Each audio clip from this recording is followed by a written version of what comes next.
Halo, terima kasih telah bergabung kembali di channel podcast saya, Amalia Sustikarini. Saat ini melalui Zoom saya telah tersambung dengan Metrini Weaver di Washington DC, Amerika Serikat. Metrini menyelesaikan pendidikan S1-nya di Departemen Hubungan Internasional FISIP Universitas Indonesia dan master dalam bidang Sustainable Development, School of International Training in Washington DC. Tahun 2016, Metrini menyelesaikan program Fashion Studies di Moore College of Art and Design, Philadelphia. Karir Metrini bervariasi dari bidang lingkungan hidup dengan diantaranya bekerja di Environmental Protection Agency di Philadelphia dan juga di bidang jurnalisme dan fashion. Saat ini Metrini bertugas di VOA sebagai International Multimedia Journalist dan Broadcaster dan menjalankan bisnisnya dengan label Batax, sebuah kreatif social venture yang menggabungkan seni dan tekstil Indonesia dengan desain dan gaya hidup Amerika dalam bentuk fashion, aksesori, dan dekorasi rumah.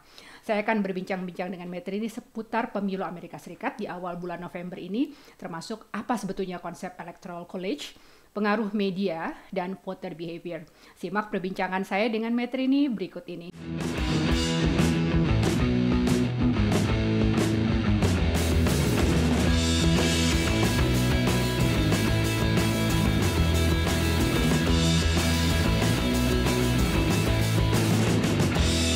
Halo, selamat sore ya di DC. Apa kabar Metrini? Adik kelasku nih. Ya, kabar baik Mbak Amalia. Udah lama akhirnya ketemu juga melalui Zoom, tapi beda kontinen ya. Betul, Kita beda satu di kontinen. Amerika, satu di Australia, Betul. satu Ini North, satu di Southern di South. South ya. Di sana udah mulai dingin, di sini udah mulai hangat nih Metrini ya. Iya, kebalikan.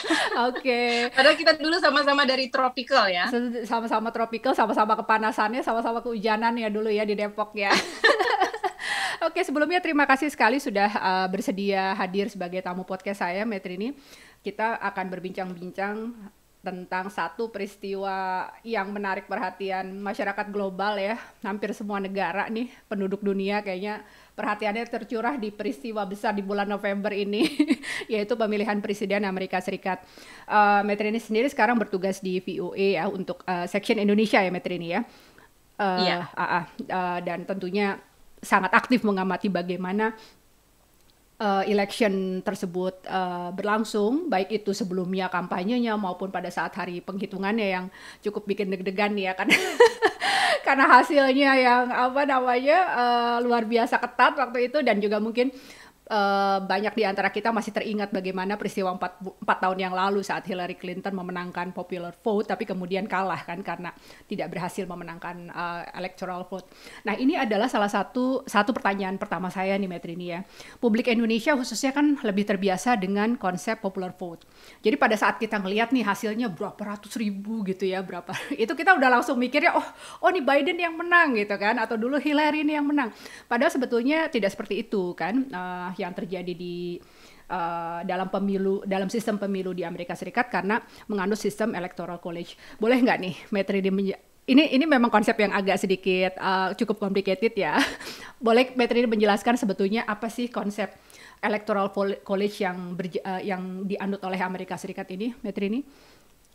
Ya, jadi walaupun saya bekerja sebagai jurnalis, my worldview atau pendapat saya ini bukan mewakili institusi ya. Jadi pandangan saya yang tinggal di sini, kemudian kebetulan juga saya ikut nyoblos dan mengamati pemilu di tahun 2016.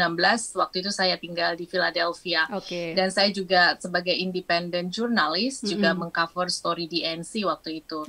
Jadi kalau dibandingkan dengan sistem di Indonesia, mungkin agak gampangnya zaman aku pemilu ya, aku juga ikutan pemilu di Indonesia ya? Waktu itu sempat. Jadi dulu itu kan masih ada yang namanya MPR ya. Jadi kalau di sini Electoral College itu bayangkan Indonesia itu ada provinsi, di sini namanya state. Jadi setiap state itu mempunyai jumlah penduduk. Jumlah penduduk itu kemudian dibagi berdasarkan distriknya, distrik untuk pemilihan kayak daerah dapil ya, daerah pilihan. Nah, di setiap state itu berbeda-beda jumlah elektoralnya. Artinya yang mewakili nanti ketika siapapun nanti yang mendapatkan suara itu, mereka yang akan vote walaupun secara formalitas. Nah, kalau di zamannya kita di Indonesia mungkin kayak kita waktu itu memilih pemilu, tapi MPR yang itu ya, yang anggota delegasi itu yang memilih presiden kita waktu itu. Nah, kalau di sini electoral college-nya itu setiap state itu berbeda-beda berdasarkan jumlah penduduknya. Jadi sebenarnya dari awalnya itu nanti ada namanya dari mulai sensus. Kenapa sih distrik itu, berapa banyak sih setiap anggota kongresnya. Total itu kalau untuk electoral college itu 538 yang terdiri dari kongres sekitar 435 untuk 50 states plus 1 distrik Columbia. Jadi saya tinggal di distrik Columbia. Ini bukan termasuk state kayak state lainnya. Jadi kita itu distrik Columbia itu cuma punya 3 electoral college. 435 ditambah 100 itu untuk senator. Jadi senator itu ada 50 state ya. Kalau 50 state dari senator tuh ada Republikan, ada Demokrat. Jadi kali 2 jadi 50 kali 2 jadi 100. Plus 3 untuk District of Columbia. Jadi total itu 538. Nah, kenapa electoral college itu sering langsung ya peta Amerika ketika pemilu tuh kemarin tuh ketika hari coblos. Langsung semua TV kasihnya peta Amerika. Nah, di situ setiap state itu beda-beda jumlah electoral college-nya, jatahnya itu beda-beda, dan itu saya pelajarin waktu karena hidup di sini ya, apa sih electoral college dari 2016 itu belajar. Nah, katakan state-state besar seperti New York yang pada penduduknya, kemudian California, LA gitu, itu mereka besar karena jumlah penduduknya padat dan itu dibagi. Nah, dibandingkan dengan misalnya Vermont atau Wyoming atau Florida itu bisa lebih kecil. Nah, sejarah untuk electoral college ini nggak jauh beda ketika zaman perbudakan. Jadi kalau ingat ada slavery, itu ada negara yang di North, jadi 13 Commonwealth, itu dimulai dari East Coast kebanyakan, kemudian ada the South. Nah, mereka itu tuh di North itu tuh banyak orang namanya free people. Free people itu adalah mereka yang tidak jadi dilepaskan dari perbudakan, ada yang bisa mungkin melarikan diri, itu kategori free people. Kemudian ada juga yang di selatan ketika terjadi liberasi atau pembebasan, mereka itu jadinya enslaved gitu loh. Budak tapi nggak bisa lagi diperbudakin. Nah, mereka tuh masih tetap stay di state masing-masing. Contohnya Texas misalnya atau Alabama. Semakin selatan tuh kalau dilihat petanya itu namanya South States. Nah, mereka itu ada perbedaan, contoh nih kayak Virginia sama Pennsylvania. Kebetulan aku dari Pennsylvania ya, tinggal awalnya. Jadi dari Pennsylvania dengan Virginia, walaupun kelihatan jumlah penduduknya hampir mirip, tapi kala itu tuh ada namanya enslaved people atau orang yang tadinya jadi budak kemudian bebas, jumlah mereka banyak nih. Nah, mereka itu akhirnya boleh voting kan, boleh milih. Tapi jumlah hitungan mereka itu nggak bisa one vote one man, jadi itu hitung 3/5 gitu. 3/5, jadi bekas 3/5, jadi satu orang itu tidak dihitung satu, tapi 3/5 ya. Itu strategi mereka itu supaya walaupun mereka bebas ya, tapi kemudian nggak bisa menjadi dominant power kali ya, karena kan jumlahnya berbeda. Jadi itu membedakan antara jumlah di Virginia sama di Pennsylvania, karena kebetulan Pennsylvania dari utara itu kurang begitu menganut slavery itu. Jadi jumlah penduduknya itu berpengaruh terhadap itu. Jadi makanya kalau Virginia itu lebih banyak sedikit ya dibandingkan Pennsylvania, itu menentukan ketika voting itu dikumpulin. Jadi kemarin itu kan waktu di TV nih semua broadcast kan peta Amerika berapa nih. Nah, katakanlah yang awalnya kan keluar tuh misalnya 49 banding 51 ya. Nah, yang menang kan 51 nih. Nah, katakan Pennsylvania itu 20 elektoral gitu. Nah, 20 elektoral itu yang menang itu dia ambil semua. Jadi nggak dibagi gitu. Jadi namanya winner takes all gitu. Tapi ada 2 state kayak misalnya Nebraska sama Maine ya kalau nggak salah. Itu mereka tetap proportionate gitu. Jadi nggak winner take all gitu. Oke, terima kasih. Kira-kira gitu. Jadi nanti satu lagi setelah kita tahu fondasinya itu tuh di setiap state itu dikumpulin tuh. Nah, pemenangnya adalah bagi mereka yang kandidat itu berhasil mengumpulkan 270 gitu. Jadi bagi kandidat yang mendapat 270 di total itu semua, jadi dialah sebagai projection menangnya. Kira-kira gitu. Nah, ini kan sepertinya sudah mulai cukup banyak yang mengkritik gitu ya sistem electoral college ini, karena kan agak entahlah ya, beberapa orang berkata bahwa ini a bit undemocratic gitu, karena itu tadi kan against popular vote gitu. Jadi orang kandidat yang sebetulnya memenangkan popular vote tidak berarti kemudian dia bisa menang menjadi presiden Amerika Serikat. Di dalam dinamika internal US sendiri ada nggak sih Metri ini suara-suara yang ingin untuk mengganti sistem electoral college ini dengan popular vote, atau mungkin ada metode lain gitu yang bisa menggabungkan keduanya seperti tadi ya, ada 2 negara bagian yang kemudian memilih untuk melakukan penghitungan secara berbeda. Ya, jadi kalau electoral college itu yang menentukan adalah state masing-masing. Kayak misalnya kalau di Indonesia provinsi masing-masing itu kekuatan itu misalnya teritorial mereka. Jadi kayak misalnya gubernur gitu, kemudian sekretaris state-nya masuknya itu yang bagian.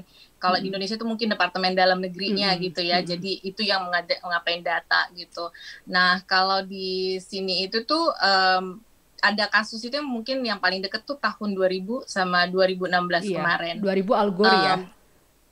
Iya, jadi dengan George Bush, mereka itu ketika di kontes, one vote, one man itu popular vote-nya lebih banyak. Marginnya cukup gede gitu. Tapi karena mereka nggak bisa menggaining tadi yang electoral college itu kayak ngumpulin gitu, akhirnya nggak bisa jadi presiden. Nah, zaman itu tuh mereka itu bawaannya adalah ya udahlah ngalah aja gitu loh.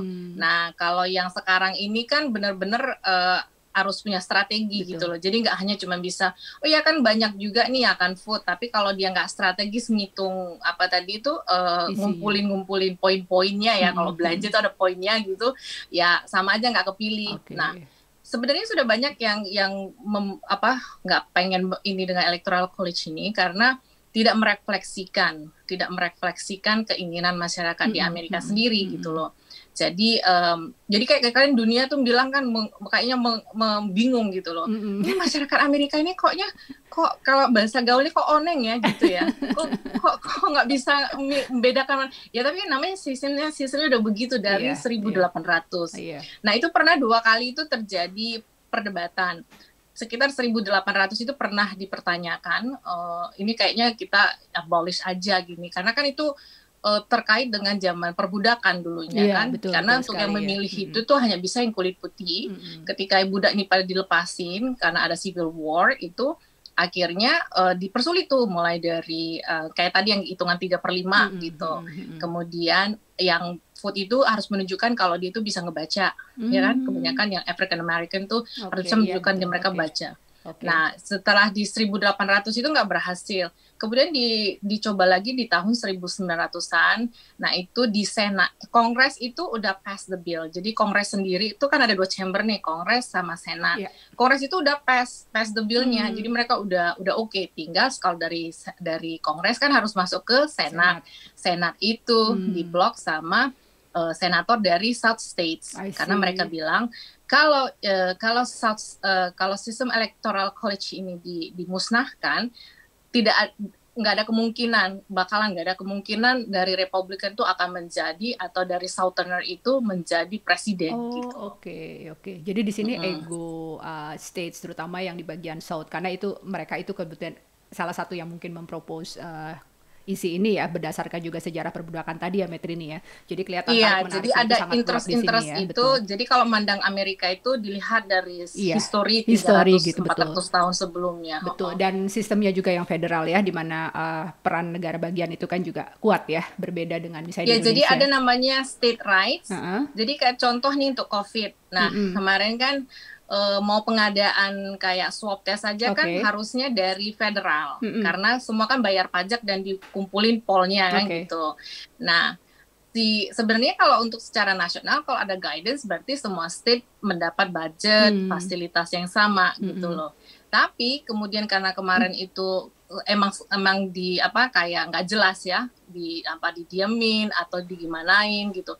Akhirnya setiap negara bagian gubernur-gubernurnya pada heboh sendiri, gimana nih gitu loh. Jadi mereka juga harus melihat budget, kemudian wilayah teritorial. Makanya ada tutup perbatasan itu kan tergantung dari state-nya. Gitu. Oke. Ya, terima kasih Metri, ini penjelasannya. Mudah-mudahan ini pasti sangat bermanfaat buat teman-teman Indonesia nih yang masih agak suka bingung gitu ya tentang perbedaan antara electoral college dan popular vote gitu. Nah, kemudian gini, Maitri nih, salah satu juga yang kemarin sepertinya cukup ramai dianalisa adalah tentang voter behavior ya, terutama di kalangan imigran. Nah, di sini mungkin secara spesifik imigran Latin misalnya. Trump itu kan terlihat sering sekali mengemukakan jargon-jargon anti imigran gitu ya, apalagi misalnya dengan pembangunan tembok di Meksiko dan lain-lain. Tapi ternyata hasil pemilu memperlihatkan bahwa di negara bagian dengan kantong-kantong penduduk Latin yang tinggi, Trump justru menang. Nah, salah satunya Florida kan waktu itu ya. Padahal sebetulnya saat itu kelihatan yang di akhir-akhir kan Biden bahkan dibantu Obama ya, itu sampai kelihatan sangat fokus di situ gitu loh di Florida. Tapi ternyata kok tetap Trump tetap bisa meraih suara yang signifikan di sini gitu. Jadi kelihatannya tidak ada korelasi langsung antara retorik anti imigran yang dibawakan oleh Trump dengan kemudian hasil pemilu. Gimana nih Maitri nih melihat fenomena ini? Kalau bicara tentang voters untuk Latino gitu, sekali lagi aku bukan ekspor untuk Latino, tapi dari pengamatan aja kali ya. Saya tahu persis gitu ya. Menurut pengamatan Latin itu tuh nggak sama, jadi nggak cuma homogen kayak kita bilang Afrika. Di sini tuh bilangnya Afrika kayaknya satu negara, padahal banyak. Okay. Nah, kalau Latin ini tuh ada yang dari Meksiko, kemudian ada yang dari Cuba, lalu ada yang dari Venezuela, ada yang dari Puerto Rico, lalu kemudian ada yang dari El Salvador. Nah, kembali kalau dilihat dari perbatasan itu, kalau dari West Coast itu dulu kan banyak pengaruh dari Meksiko, karena dulu kan Hispanic War itu kan Spanish War ya, itu kan sebenarnya wilayah dari Meksiko itu dulunya. Kemudian merekanya itu lama-lama tergusur gitu, jadilah Amerika kira-kira begitu. Jadi mereka tuh sebenarnya udah hidup di situ udah biasa. Nah, itu dari pengaruh dari Meksiko. Tapi kalau kita lihat dari Florida itu kebanyakan dari Cuba. Jadi mereka itu orang-orang yang exile dari Cuba zamannya Castro ya. Nah, jadi karakternya berbeda sementara dengan kalau Meksiko misalnya yang di New York itu lebih kayak Puerto Rico kan salah satu bagian dari US teritorial gitu. Nah, ada juga yang dari Haiti gitu. Nah, mereka itu karakter-karakter minor itu tuh nggak bisa kita samain. Bicara tentang Florida, mereka itu dari Cuba dan kebanyakan dari mereka itu adalah kaum yang menengah ke atas ya, istilahnya elit dan wealthy gitu. Mereka itu trauma dengan mereka trauma dengan komunis yang ada di Castro waktu itu. Jadi dengan trauma itu mereka lebih senang ke konservatif. Jadi mereka tuh lebih ke konservatif. Konservatif karena mereka itu berpikiran konservatif itu lebih anti komunis gitu. Dan mereka itu sangat senang dengan nggak mau ada potongan pajak gitu. Jadi berdasarkan kebijakan, misalnya orientasi mereka. Tapi yang terakhir ini terjadi perbedaan generasi karena di Florida sendiri yang generasi mudanya sebenarnya yang justru lebih peduli dengan, kan mereka nggak punya masa lalu dengan Castro, dengan komunisme sama kayak misalnya zamannya kita ada perang dingin, tapi kan kitanya sendiri kan nggak terdampak langsung dengan trauma perang dingin misalnya. Tapi orang-orang tua kita mungkin zaman-zamannya dulu tuh pasti kan langsung image-nya pikirannya ke PKI gitu ya, ke komunis. Seperti itu. Jadi yang sekarang justru yang di Florida itu sendiri tuh terbagi. Jadi generasi mudanya lebih peduli dengan isu yang ditawarkan dari progresif ya, artinya anti yang kebijakan, misalnya mereka tuh suka dengan sosok Republikan, tapi kemudian gimana nih kebijakan imigrannya? Karena kan itu kan tergantung mereka. Nah, itu kebanyakan mereka nggak bisa jawab. Nah, hal seperti itu. Terima kasih penjelasannya, sangat menarik dan penting ya, Maitri, karena kita nggak bisa melihat satu kelompok itu sebagai kelompok yang homogen ya. Jadi kelompok Latin sendiri sebetulnya sangat variatif berdasarkan dari negara asal, dan itu tadi ya, kalau Florida itu banyaknya dari Amerika Tengah mungkin ya, Karibia kan ya, ada dari Cuba sama kan? Venezuela. Juga dari Amerika Latin yang punya trauma masa lalu tentang komunisme ya, represi komunis, dan mereka kan kemudian lari ke Amerika lah ya untuk menghindari rezim komunis tersebut. Dan memang kan kelihatan retorik ini masih terus digaungkan ya oleh kelompok Republikan ya, tentang bahaya komunis lain-lain, dan sort of mungkin agak sama sedikit sih sama di Indonesia. Kita juga masih mendengar retorik itu, dan untuk sebagian kalangan it works gitu kan, dan ternyata ini more or less juga terjadi di Amerika. Dan tadi juga poinnya menarik tentang mereka rata-rata adalah kelompok elites yang elit itu kan kadang nggak mau ya establishment-nya terganggu kan dengan potongan pajak gitu, dan sudah merasa nyaman dengan beberapa skema yang ditawarkan oleh kelompok Republikan. Tapi harus dilihat juga bagaimana kemudian ini ada potensi shifting untuk ke young voters ya, bahwa mereka lebih bisa terbebas dari bayang-bayang masa lalu orang tuanya nih, generasi sebelumnya, dan kemudian bisa lebih memfokuskan pada isu yang dibawa oleh partai atau kandidat yang akan dipilih. Seperti itu ya Metrini ya.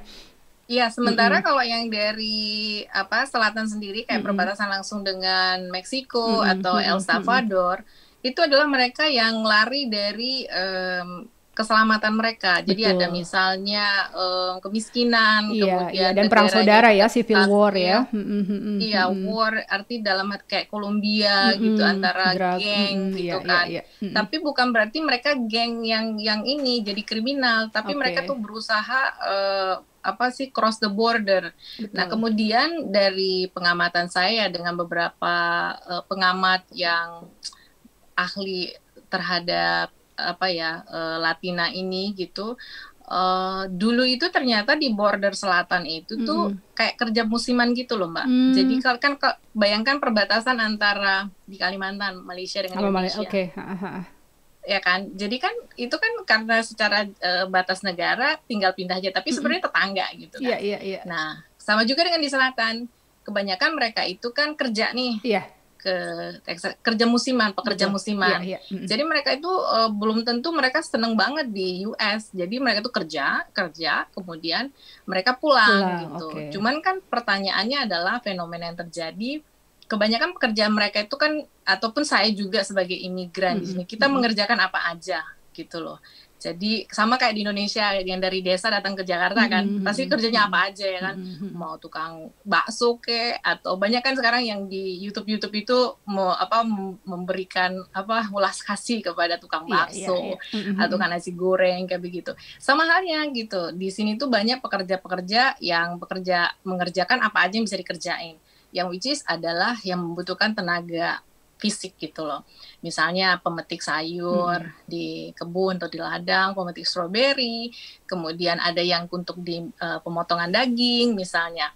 Nah, itu kan pekerjaan-pekerjaan yang notabene orang yang kulit putih di sini tuh kayaknya nggak mau menyentuh gitu loh. Kayak Ndoro gitu misalnya ceritanya.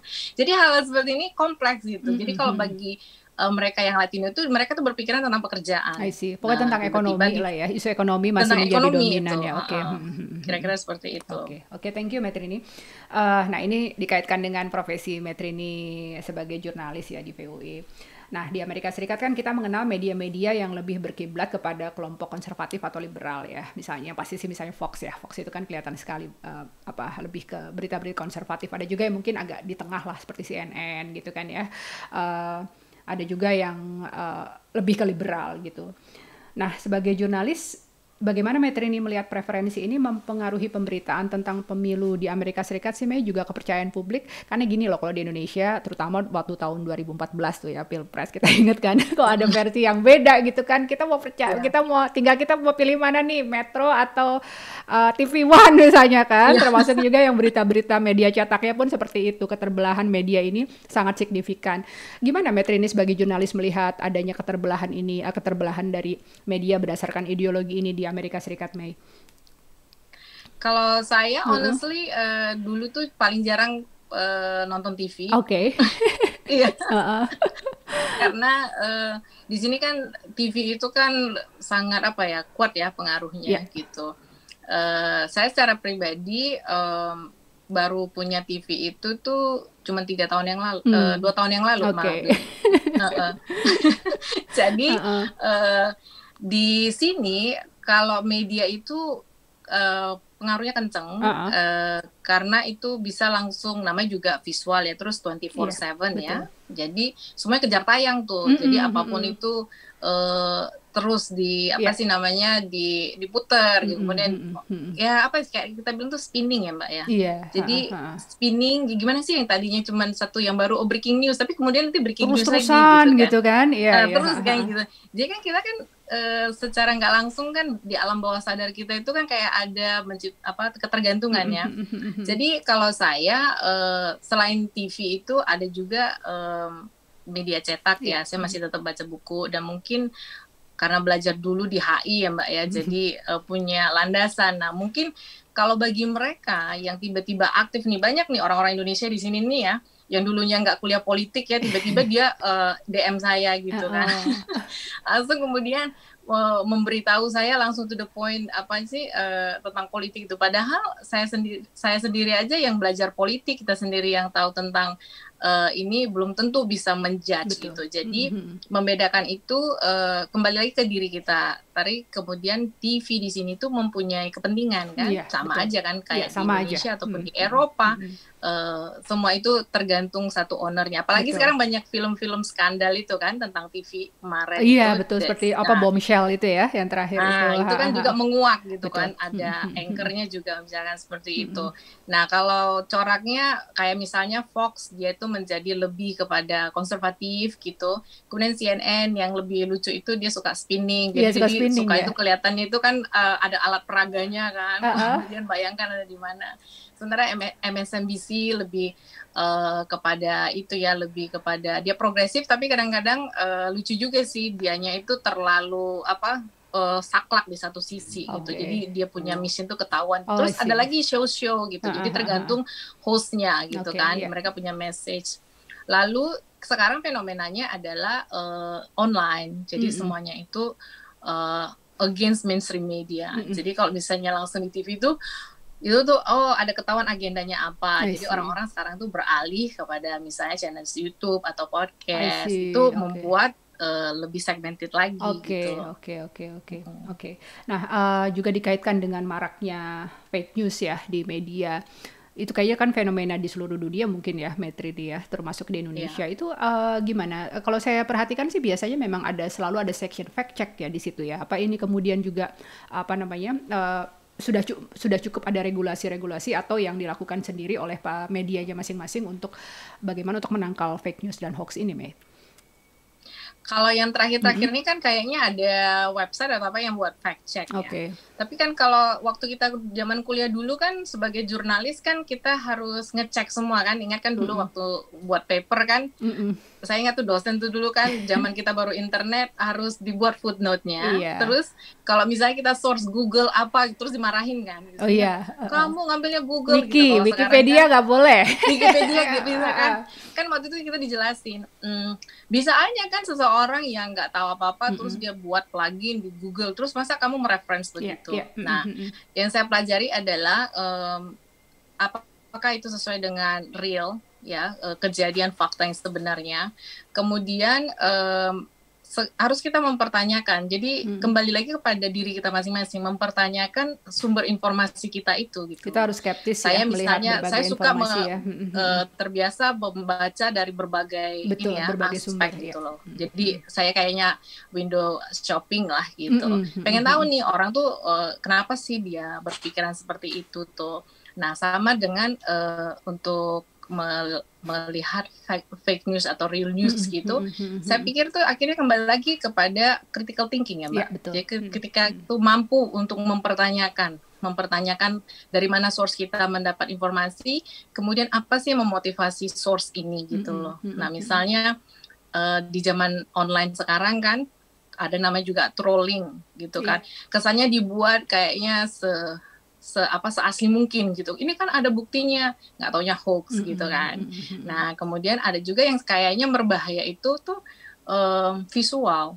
Visual itu kayak misalnya audionya itu sama videonya itu diklip gitu loh, Mbak. Diklip, kemudian kesannya jadi kayak story gitu, kayaknya as if as real gitu. Jadi kalau kita itu masyarakat tuh nggak punya kemampuan untuk mempertanyakan, kira-kira kenapa sih orang itu membuat gitu. Sekarang kan banyak fenomena di Indonesia yang lagi heboh kan, trending. Sekarang kenapa sih orang-orang itu istilahnya pengen cari sensasi misalnya. Nah itu bisa lagi dilihat fake news apakah real, kemudian di fact checknya seperti itu kira-kira. Oke. Ya, ini sepertinya juga memang menjadi homework untuk banyak pihak ya Metrinia, baik pendidik, ya jurnalis gitu kan, bagaimana untuk mungkin kita sebetulnya punya lah gitu ya kemampuan critical thinking itu, tapi karena sekarang kan zaman cepat sekali ya, digital kan, jadi informasi itu kan cepat sekali berubahnya. Kita jadi seperti tidak mau mengalokasikan waktu lebih banyak untuk itu tadi kan, melihat dari berbagai sumber, kita melihat perspektif dari sumber-sumber yang berbeda itu seperti apa ya. Jadi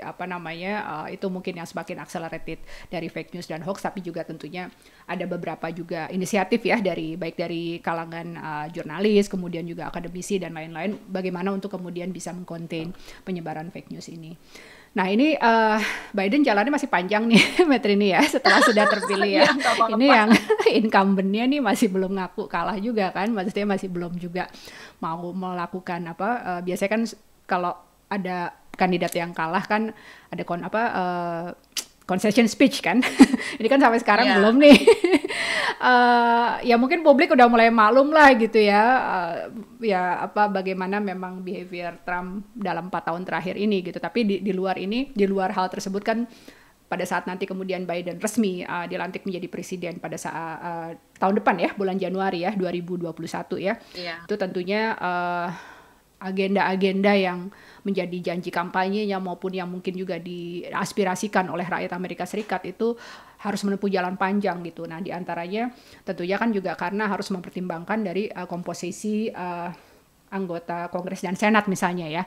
Nah, bagaimana Metrini melihat ini? Kira-kira tantangan berikutnya apa sih untuk Biden nih, Metrini, untuk bisa memenuhi janji-janji kampanyenya, sekaligus juga yaitu tadi ya, banyak sekali yang menaruh harapan bagi Biden karena Amerika Serikat selama 4 tahun terakhir ini kan sudah secara racial juga banyak sekali tersegregasi gitu ya, banyak isu-isu yang harus diselesaikan dan diharapkan untuk bisa dilakukan oleh Biden.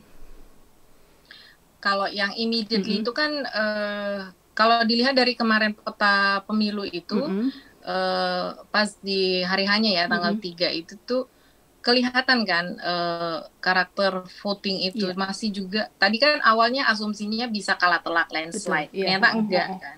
Nah itu membuat beberapa kalangan itu tuh wake up, artinya wah ternyata ini real problem gitu loh. Terutama masih banyak juga yang milih gitu ya. Jadi secara nation gitu ya, ada juga yang berkeyakinan gitu loh untuk menjatuhkan pilihannya. Itu menjadi PR besar sebenarnya, sama seperti yang Biden bilang kalau give me a chance gitu. Jadi dia berusaha untuk bisa mewakili juga apa sih yang bisa kita kerjasama, karena bahaya yang pertama itu kan musuh bersama itu kan COVID ya. Betul. Musuh bersama global loh. Jadi jadi masalah COVID aja nggak sama nih. Ada yang bilang COVID-nya aja nggak real gitu loh. Jadi kayaknya buat-buatan. Sama aja kok di Indonesia juga. Problemnya serupa ya.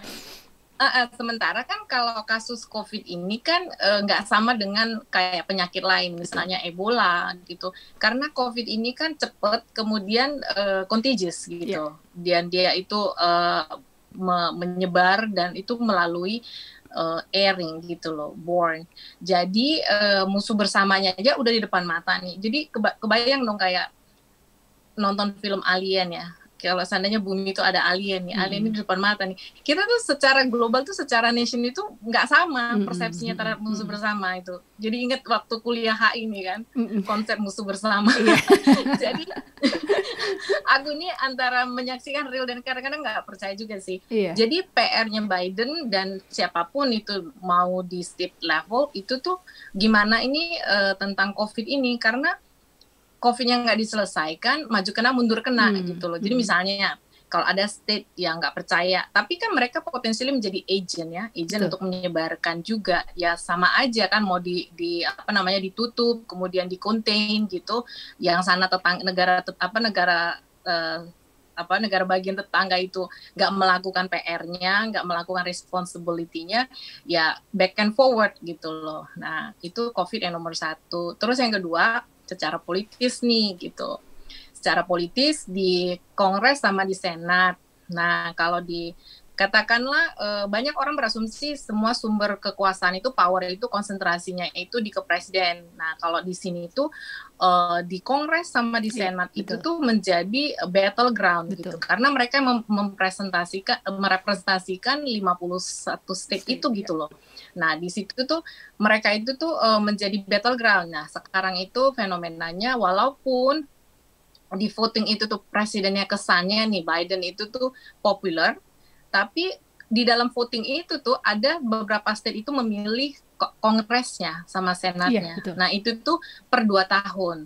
Nah, sekarang itu yang terjadi adalah di Kongres sendiri margin perbedaan antara Demokrat sama Republikan itu tuh udah makin kecil. Kalau tahun lalu kan besar tuh, jadi kelihatan majoritinya kan. Karena itu kan nanti semua akan vote di floor untuk bill, budget, kemana kebijakan nantinya. Nah, dari Kongres menuju ke Senat. Nah, di Senat itu menjadi ketok palu, karena kemarin itu kan yang untuk Supreme Court ya, menjadi gede isunya, karena itu akan mempengaruhi kebijakan misalnya tentang kesehatan, peran perempuan, kemudian voting rights, hal-hal seperti itu. Karena kalau law-nya udah nggak jelas, nanti itu akan ribet untuk ngurusin ke setiap state. Jadi kalau secara federal nggak mempunyai standar, nanti state itu bisa memberlakukan sesuai dengan dia punya karakter. Artinya yang punya history tentang slavery, ya dia lakukan aja itu. Jadi misalnya makanya terjadi banyak yang violence itu kan, tapi kemudian kok itu salah ya, tapi kemudian orangnya kok nggak dihukum gitu loh. Maksudnya kok bebas-bebas aja gitu. Sementara yang lain tuh mati gitu loh. Misalnya contohnya people of color. Kayak saya nih, saya bisa disangka kayak Mexican gitu ya, atau Hispanic gitu. Nah, rambut saya aja udah beda gitu kan. Kulit saya udah beda. Kemudian ketika saya ngomong tuh ketahuan aksennya gitu kan. Saya langsung ini kan, kalau udah traveling ke sana. Nah, hal-hal seperti ini menjadi apa real nanti ke depannya ini, karena dari kita ngelihat dari yang voting itu tuh masih mempertahankan status quo mereka itu nggak mungkin nggak bisa accept ya kalau betapa kita diverse gitu sekarang gitu.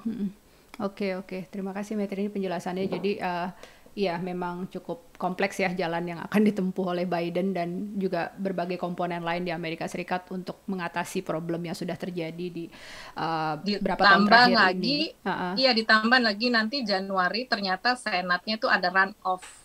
Runoff-nya itu nggak bisa dijelaskan siapa yang menjadi pemenangnya, karena ada dua senat posisi dari Georgia itu tuh akan dipilih ulang di Januari.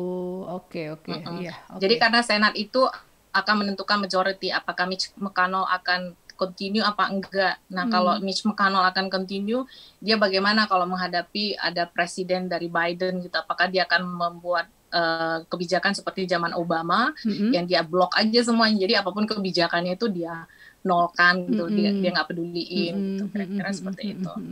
Tapi nanti kan akan ada pemilihan setelah itu ya, setelah 2 tahun ya.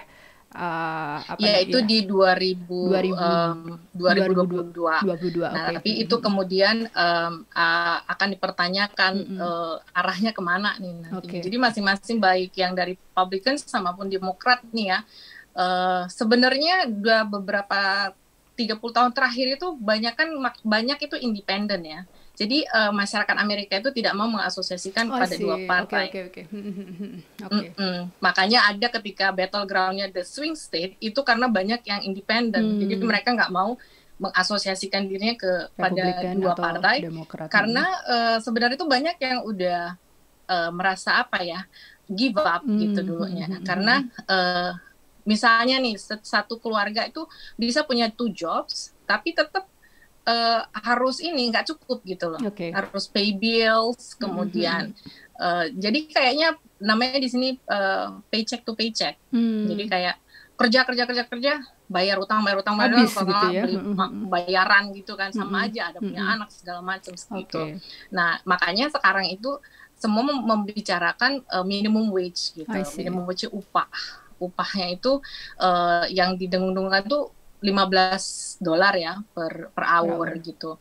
Nah, itu tuh kalau 15 itu tuh sudah istilahnya kira-kira kalau semua itu dibayar dengan seperti itu dia 40 jam ya. Kalau full time 40 jam itu at least dia yang punya keluarga kecil itu at least survive gitu loh, nggak miskin. Sekarang ini kan akhirnya berapa ya, ada yang sekitar 725 gitu loh, jadi double. Nah hal seperti itu menjadi concern ke orang-orang bagi yang mereka kelas working class ya, minimum wage. Tapi yang interesting nih, ternyata kemarin itu Florida itu meloloskan minimum wage-nya $15, walaupun mereka konservatif gitu. Oke. Nah itu makin menarik ya. Jadi memang kita nggak bisa kemudian analisa kita homogen gitu ya. Kalau misalnya majority konservatif, kemudian juga ke kebijakan-kebijakan lainnya sama gitu ya, tapi banyak dinamika yang terjadi di dalamnya, Metri ini ya.